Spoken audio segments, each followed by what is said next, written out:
হরে কৃষ্ণ। পাণ্ডবা নির্জলা একাদশী কবে পালন করতে হবে? 17 জুন 2024 খ্রিস্টাব্দ সোমবার নাকি 18 জুন মঙ্গলবার? আজকে আমরা সেই বিষয়ে আলোচনা করব। পাণ্ডবা নির্জলা একাদশী ব্রত মাহাত্ম্য, ব্রতের সঠিক তারিখ এবং সারা বিশ্বের 149টি স্থানের ব্রতের পরদিন সকালের পালনের সময়সূচি। তো আপনারা আমাদের সঙ্গেই থাকুন। তো জ্যৈষ্ঠ মাসের শুক্লপক্ষের একাদশী পাণ্ডবা নির্জলা একাদশী ব্রত কবে পালন করতে হবে? কেউ বলছে 17 জুন, আবার কেউ বলছে 18 জুন। কবে পালন করবেন? তো এই বছরের ক্ষেত্রে যারা ভারতে বাংলাদেশে রয়েছেন সেই ক্ষেত্রে এই পাণ্ডবা নির্জলা একাদশী ব্রত পালন করতে হবে 18 জুন। ইউরোপের বেশিরভাগ দেশে 17 জুন ব্রত পালন করতে হবে। মধ্যপ্রাচ্যের ক্ষেত্রে সৌদি আরবে 17 জুন, আফ্রিকা মহাদেশের সকল দেশে এবং America, Canada, Mexico, Brazil, Argentina, Peru সহকারে উত্তর আমেরিকা মহাদেশ, দক্ষিণ আমেরিকা মহাদেশের সকল দেশেই 17 জুন সোমবারে ব্রত পালন করতে হবে। কিন্তু এশিয়া মহাদেশের ক্ষেত্রে পুরো এশিয়া মহাদেশের বেশিরভাগ দেশেই 99 ভাগ দেশে এবং অস্ট্রেলিয়া, নিউজিল্যান্ড সহ এই ব্রত পালন করতে হবে 18 জুন। প্রথমে আমরা জেনে নেব কোন স্থানে কোন দিন ব্রত পালন করতে হবে। যে সকল স্থানে 17 জুন ব্রত পালন করতে হবে সেগুলি হচ্ছে Saudi Arab, Jordan, Lebanon, Cyprus, Denmark, London, France, Italy, Germany, Spain, Portugal, Ireland, Switzerland, Belgium, Netherland, Malta, Austria, Croatia, Hungary, Poland, Romania, Greece, চেক রিপাবলিক। এছাড়া আফ্রিকা মহাদেশের সকল দেশ এবং আমেরিকা, কানাডা, ব্রাজিল সহ উত্তর আমেরিকা, দক্ষিণ আমেরিকা মহাদেশের সকল দেশেই 17 জুন ব্রত পালন করতে হবে। যে সকল স্থানে 18 জুন ব্রত পালন করতে হবে সেগুলি হচ্ছে ভারত, বাংলাদেশ, নেপাল, ভুটান, শ্রীলঙ্কা, মালদ্বীপ, মায়ানমার, পাকিস্তান, মধ্যপ্রাচ্যের ক্ষেত্রে দুবাই, আবুধাবি সহ আরব আমিরাত, Bahrain, Kuwait, Qatar, Oman, Malaysia, Singapore, Indonesia, Brunei, Thailand, Cambodia, Vietnam, Philippine, Taiwan, চীন, জাপান, দক্ষিণ Korea, Mongolia, Hong Kong, Australia, New Zealand, Finland, Russia, Sweden, Norway, Ukraine, Kurdistan এই সকল স্থানে 18 জুন ব্রত পালন করতে হবে। তো আমরা জেনে গেলাম যে এই ব্রত পাণ্ডবা নির্জলা একাদশী ব্রত সারা বিশ্বের ক্ষেত্রে কোন স্থানে কোন দিন ব্রত পালন করতে হবে সেটি আমরা জেনে গেলাম। তো এই ব্রতের যারা পালন করবেন তাদেরকে একটু সচেতন থাকতে হবে, কারণ যারা ভারতে রয়েছেন পালন করতে হবে সকাল 7টা 30 পূর্বে। সকাল 7টা 30 পূর্বে পালন করতে হবে, বাংলাদেশে সকাল 8 পূর্বে। বিশেষ করে যারা মধ্যপ্রাচ্যে রয়েছেন, দুবাই, আবুধাবি সহ যারা আরব আমিরাতে রয়েছেন, বাহরাইন, কুয়েত, কাতারে রয়েছেন, ওমানে রয়েছেন, সেক্ষেত্রে আরও বেশি সচেতন থাকতে হবে। কারণ মধ্যপ্রাচ্যের কোনো কোনো স্থানে সকাল 6 পূর্বে পালন, আবার কোনো কোনো স্থানে ভোর 5 পূর্বে পালন করতে হবে। তাই খুব সচেতন থাকতে হবে। মধ্যপ্রাচ্যের সৌদি আরবে 17 জুন ব্রত, অন্যান্য স্থানগুলিতে 18 জুন ব্রত। মধ্যপ্রাচ্যের ক্ষেত্রে সেই স্থানগুলিতে বেঞ্জুলি মহাদ্বাদশী যুক্ত রয়েছে। অনেকে ভাবছেন যে ভারত বাংলাদেশের সকল স্থানে বেঞ্জুলি মহাদ্বাদশী, না, সকল স্থানে নয়, কিছু স্থানে বেঞ্জুলি মহাদ্বাদশী রয়েছে। যেমন মধ্যপ্রাচ্যের যে সকল স্থানগুলিতে 18 জুন ব্রত এবং বিশেষ করে ভারতের পশ্চিমাংশের কয়েকটি রাজ্যে 18 জুন ব্রতের ক্ষেত্রে সেক্ষেত্রে বেঞ্জুলি মহাদ্বাদশী যুক্ত রয়েছে। কিন্তু ভারতের বেশিরভাগ রাজ্যে এবং বাংলাদেশ সহ এশিয়া মহাদেশের পূর্বাংশের দেশগুলিতে, পূর্ব এশিয়ার একদম জাপান সহকারে, এখানে বেঞ্জুলি মহাদ্বাদশী যুক্ত হয়নি, কিন্তু বিশুদ্ধা একাদশী ব্রত। এখন প্রশ্ন হচ্ছে এই একাদশীকে কেন জ্যৈষ্ঠ মাসের একাদশী বলা হচ্ছে? কারণ অনেকে ভাবছেন যে আমরা তো পঞ্জিকায় দেখেছি, স্থানীয় পঞ্জিকায় এটি আষাঢ় মাস এবং আষাঢ় মাসের 2 তারিখ, 17 তারিখ, অর্থাৎ জুন মাসের 17 হচ্ছে আষাঢ় মাসের 2 তারিখ, বা জুন মাসে 18 হচ্ছে আষাঢ় মাসের 3 তারিখ। তাহলে কেন প্রভু বলছেন যে জ্যৈষ্ঠ মাসের শুক্লপক্ষের একাদশী? এটি শাস্ত্রে উল্লেখ রয়েছে।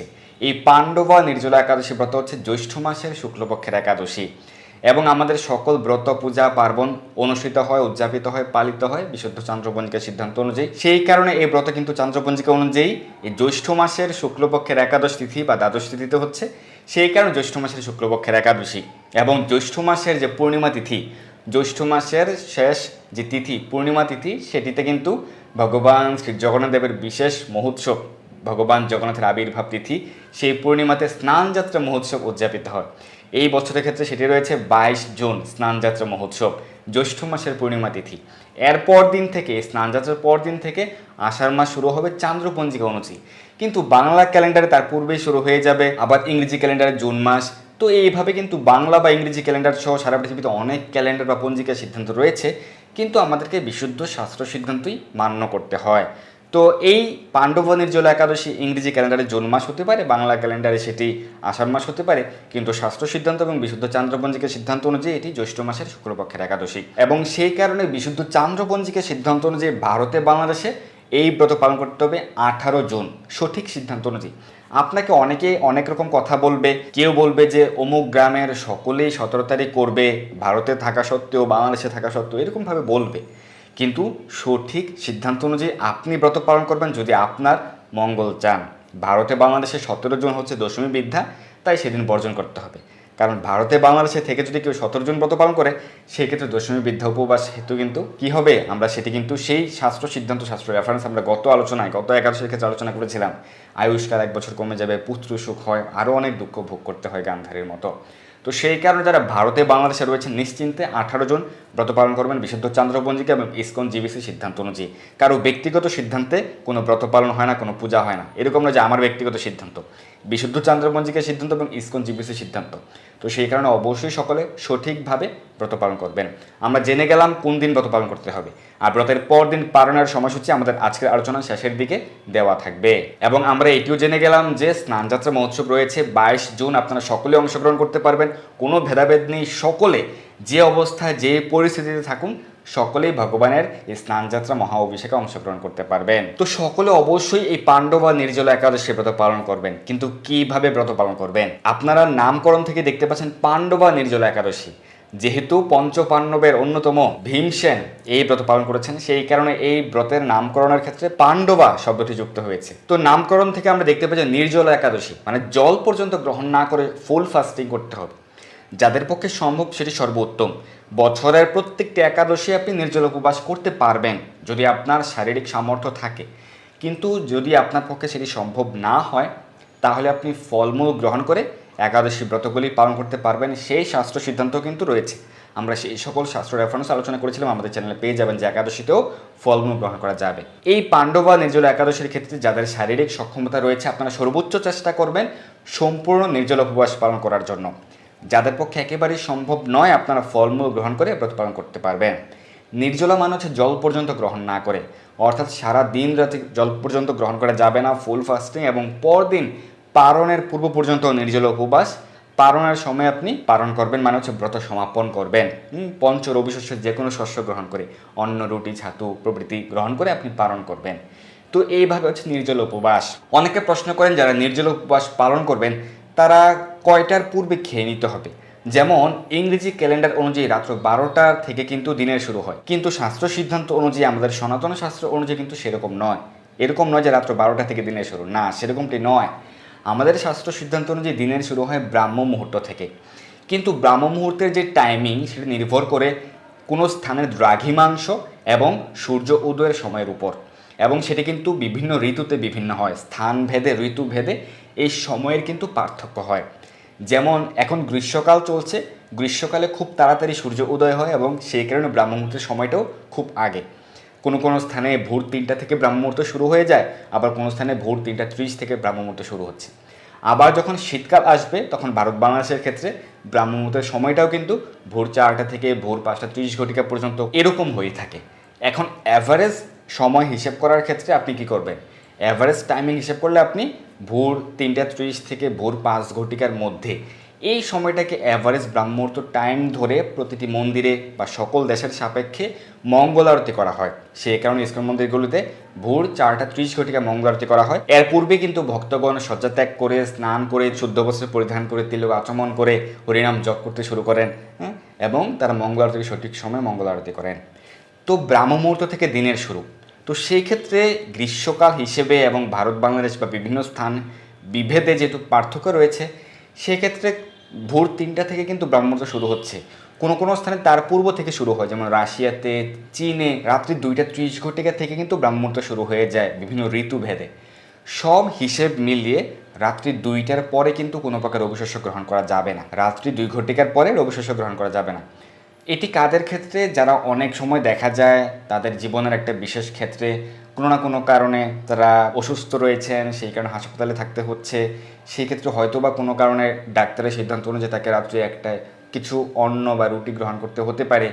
বা কারো ক্ষেত্রে এরকমটি হতে পারে যে তিনি অনেক দূরের থেকে তিনি ট্রাভেল করে এসছেন এবং তাকে হয়তো বা ট্রেনে বা বিমানে 15 থেকে 20 ঘন্টা থাকতে হয়েছিল, তিনি বাসায় এসে পৌঁছতে পৌঁছতে প্রায় রাত্রি 1 ঘটিকা বেজে গেছে। সেই ক্ষেত্রে অনেকে কী করেন, ভগবানের কাছে ক্ষমা চেয়ে তারা রাত্রি 1-2 ঘটিকার পূর্বেই তারা অন্ন বা রুটি গ্রহণ করেন একাদশীর আগের দিনের ক্ষেত্রে। সেটি বিশেষ ক্ষেত্রে ভগবানের কাছে ক্ষমা চেয়ে আপনি গ্রহণ করতে পারেন। কিন্তু সার্বজনীন ক্ষেত্রে আমরা কি বলি যে রাত্রি 11টা-11:30টার মধ্যে অন্নপ্রসাদ রুটি প্রসাদ গ্রহণ করে দন্ত মার্জন করে নেবেন, প্রতি একাদশীতে আমরা বলি। সেই কারণে অনেকে মন্তব্য করেন যে সনাতন শাস্ত্রে তো রাত্রি 12টা থেকে দিনের শুরু না, তাহলে আপনারা কেন বলেন?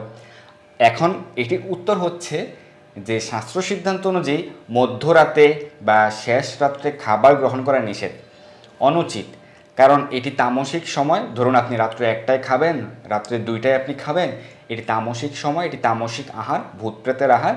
সেই কারণে এই সময় খাবার গ্রহণ করতে নিষেধ করা হয়েছে। এক্ষেত্রে আপনাকে পাপও গ্রহণ করতে হবে এবং আপনার শরীরের জন্য এটি ভালো নয়। শুধুমাত্র শাস্ত্রই রয়েছে সেরকমটি নয়, বর্তমানে চিকিৎসা বিজ্ঞানও কিন্তু একই কথা বলছে।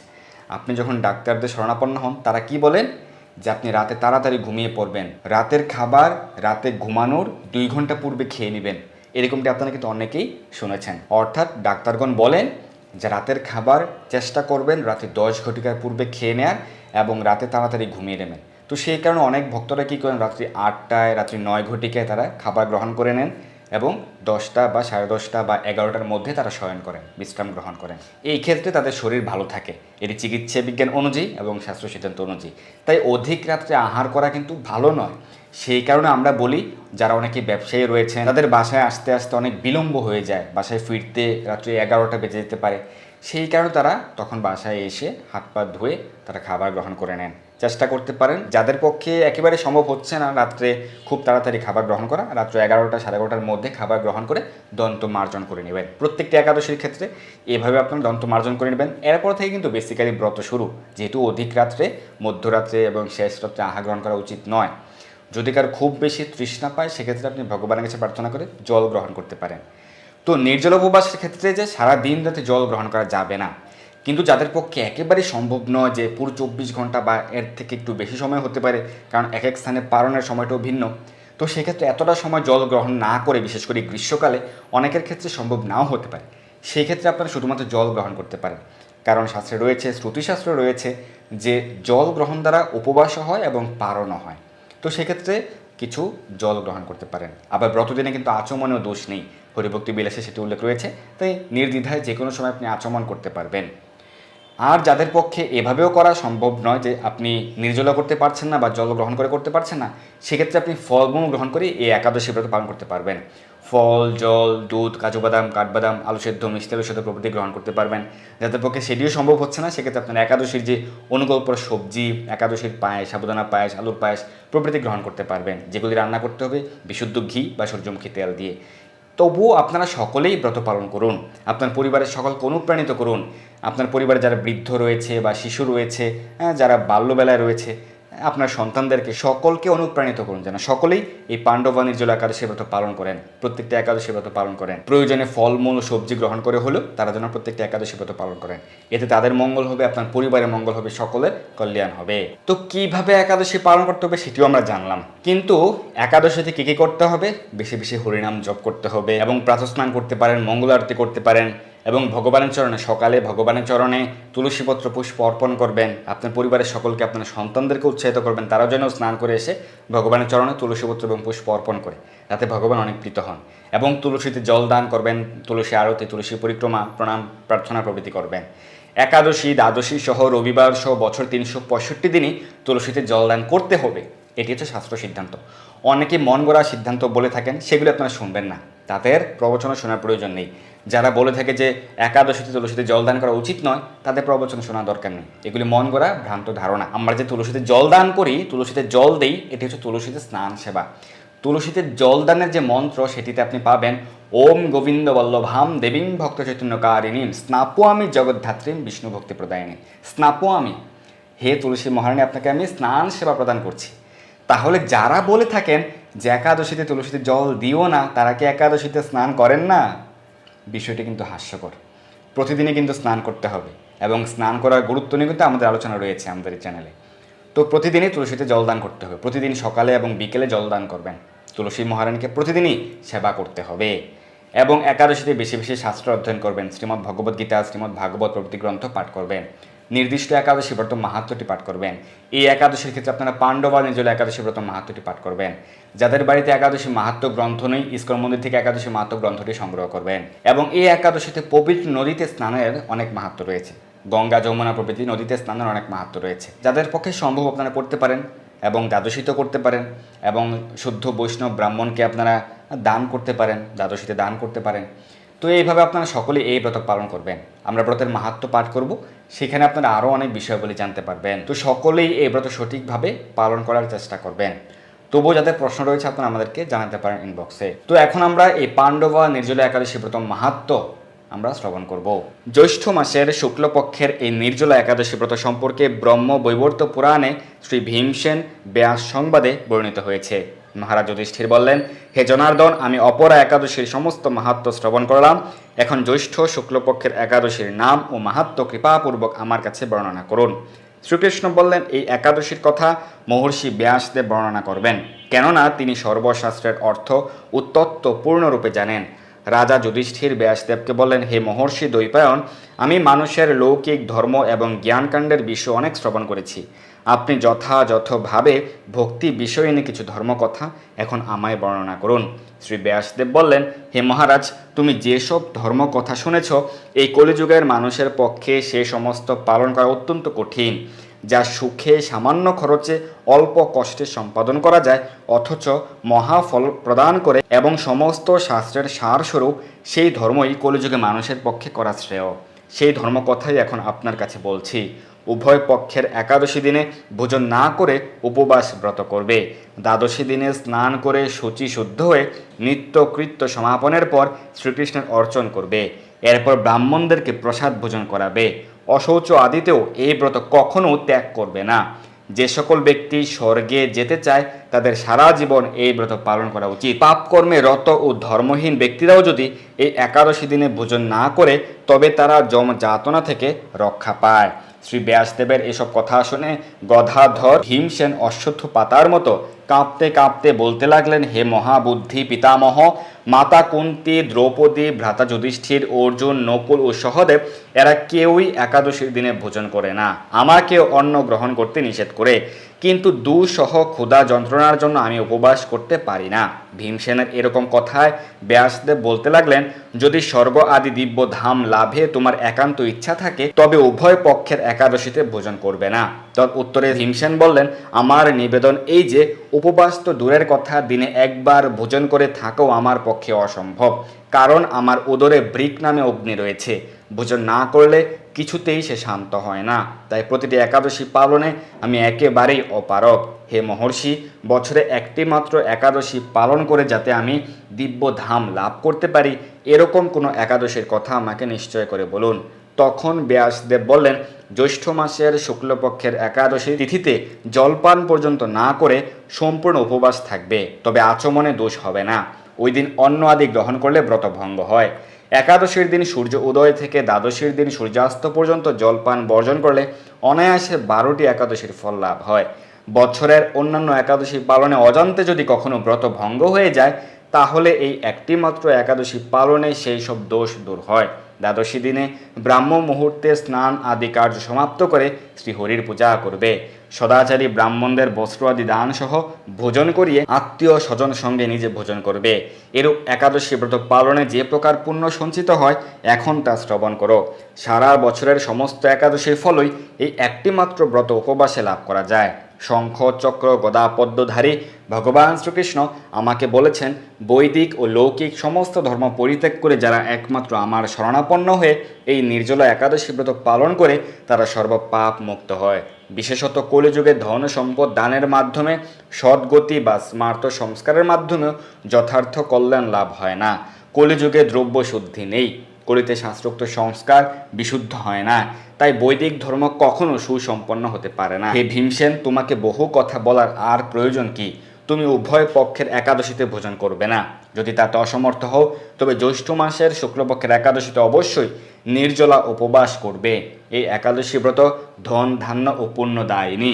যমদূতগণ এই ব্রত পালনকারীকে মৃত্যুর পরও স্পর্শ করতে পারে না। পক্ষান্তরে বিষ্ণু দূতগণ তাঁকে বিষ্ণুলোকে নিয়ে যান। শ্রী ভীমসেন ওই দিন থেকে নির্জলা একাদশী পালন করতে থাকায় এই একাদশী পাণ্ডবা নির্জলা বা ভীমসেনী একাদশী নামে প্রসিদ্ধ হয়েছে। এই নির্জলা একাদশীতে পবিত্র তীর্থে স্নান, দান, জপ, কীর্তন ইত্যাদি যা কিছু মানুষ করে তা অক্ষয় হয়ে যায়। যে ব্যক্তি ভক্তি সহকারে এই একাদশী মাহাত্ম্য পাঠ বা শ্রবণ করেন তিনি বৈকুণ্ঠ ধাম প্রাপ্ত হন। তো আমরা কিন্তু এই ব্রত মাহাত্ম্যে দেখতে পেলাম যে উভয় পক্ষের একাদশীতে ভোজন করবে না, এবং এটি কিন্তু শাস্ত্রে রয়েছে। অনেকে মন গড়াভাবে বলে থাকে যে কৃষ্ণপক্ষের একাদশী করবে না, শুক্লপক্ষের একাদশী করবে, অমুকে কৃষ্ণপক্ষের একাদশী করতে পারবে না, তমুকে শুক্লপক্ষের একাদশী করবে। এই ধরনের সিদ্ধান্ত হচ্ছে মন গড়া সিদ্ধান্ত, এগুলি আপনারা শুনবেন না। প্রত্যেকটা একাদশী ব্রত পালন করতে হবে। ভীমসেনের জন্য একটি বিশেষ সুযোগ প্রদান করা হয়েছিল, কিন্তু আমাদের উদরে তো বৃক নামক অগ্নি নেই, আমাদেরকে প্রত্যেকটি একাদশী ব্রতই পালন করতে হবে। তাই আপনারা সকলে অবশ্যই প্রতিটি একাদশী ব্রত পালন করবেন। এবং আরেকটি সিদ্ধান্ত পেলাম যে অশৌচ আদিতেও এই ব্রত ত্যাগ করবে না, অর্থাৎ যে কোনো প্রকার অশৌচ, জননাশৌচ, মরণাশৌচ, মাথা যেতে বিশেষ অশৌচ, সকল অশৌচকালে কিন্তু প্রত্যেকটি একাদশী ব্রত পালন করা যাবে, জপমালা হরিনাম জপ করা যাবে, এগুলো ত্যাগ করা যাবে না। এবং আমি যেটি প্রথমে বলেছিলাম যে ব্রতদিনে আচমনে দোষ নেই, এটা কিন্তু এই ব্রত মাহাত্ম্য থেকে আমরা দেখতে পেলাম। এছাড়া আরও অনেক বিষয়াবলী আমরা এই ব্রত মাহাত্ম্যে আমরা আলোচনা করতে পেরেছি। এখন আমরা এই ব্রতের সারা বিশ্বের পালনের সময়সূচি প্রদান করছি।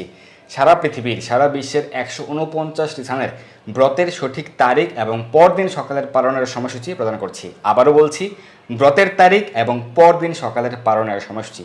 দুইটি তারিখ দেওয়ার কিন্তু প্রয়োজন নেই, যেদিন ব্রত তার পরদিন পালন করতে পারি স্বাভাবিক। অনেকে এরকমটি বলেছিলেন গত একাদশীতে যে 3 তারিখ ব্রত হলে আবার 3 তারিখ পালন হয় কীভাবে। আপনারা ভালো করে শ্রবণ করবেন, ভালো করে লক্ষ্য করবেন, তাহলে আপনাদের ভুল হবে না। যেদিন ব্রত তার পরদিন পালন করতে হবে, তাই একটি তারিখ দিলে কিন্তু যথেষ্ট। আমরা ব্রতের তারিখ দিয়ে থাকি এবং ব্রতের পরদিন সকালের পালনের সময়সূচি। বাংলাদেশে ব্রত পালন করতে হবে 18 জুন এবং পরদিন পালন ভোর 5:17 থেকে সকাল 8টার মধ্যে। পশ্চিমবঙ্গ 4:53 থেকে সকাল 7:30 ঘটিকার মধ্যে।